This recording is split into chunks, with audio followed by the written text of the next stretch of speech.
Rangkaian catatan perjalanan sebuah hadis dari Nabi Muhammad SAW hingga orang yang meriwayatkannya. Sejarah hadis mencakup beberapa aspek penting, yaitu 1. Sanad atau rantai parawi. Hadis diturunkan secara turun-temurun hingga sampai pada Nabi Muhammad SAW. Setiap narator sanad mempunyai informasi tentang siapa gurunya, bagaimana hubungannya dengan guru tersebut, dan sifat serta pengetahuan pribadi yang saya miliki. Yang kedua, matan atau teks hadis. Setelah sanad, kisah hadis juga memuat matan, teks atau isi hadis itu sendiri.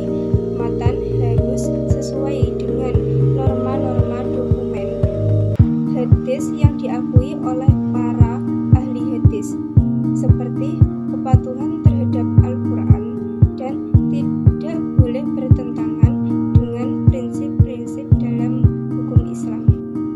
Yang ketiga adalah kualitas narator. Narasi hadis memperhatikan kualitas masing-masing komunikator dalam sanad. Yang keempat yaitu jarah wal ta'dil. Konsep jarah wal ta'dil yaitu konsep mengkritik atau memuji perawi sebuah hadis, juga berkaitan dengan sejarah hadis. Yang kelima yaitu kesesuaian dengan metode ilmiah. Riwayat hadis harus sesuai dengan metode ilmiah yang ditetapkan oleh para ahli hadis. Hal ini mencakup penerapan prinsip-prinsip utama dalam menilai validasi sebuah narasi hadis, seperti verifikasi narator, periode waktu antara peristiwa hadis dan sejarah yang tercatat, dan konsistensi dengan tradisi ilmiah Islam masuk. Selanjutnya yaitu penerimaan atau penyampaian riwayat hadis.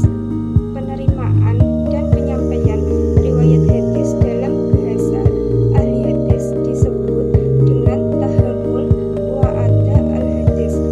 Tahammul secara bahasa berarti membawa atau memikul dengan berat, sedangkan secara istilah tahammul adalah mengambil dan menerima hadis dari seorang syekh dengan metode tertentu dari beberapa metode tahammul.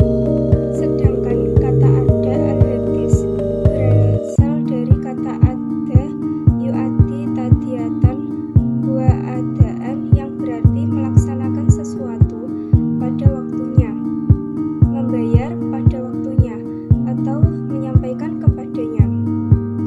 Yang terakhir yaitu model periwayatan hadis. Setelah hadis dikemukakan oleh Nabi Muhammad SAW, maka ia segera bergerak menuju ke dalam dunia periwayatan. Ada kalanya kegiatan periwayatan hadis berlangsung dalam hubungan periwayatan dengan periwayatan lain dalam satu tingkatan tabaqat, dan ada kalanya kegiatan periwayatan hadis juga berlangsung dalam hubungan antara guru hadis dengan muridnya pada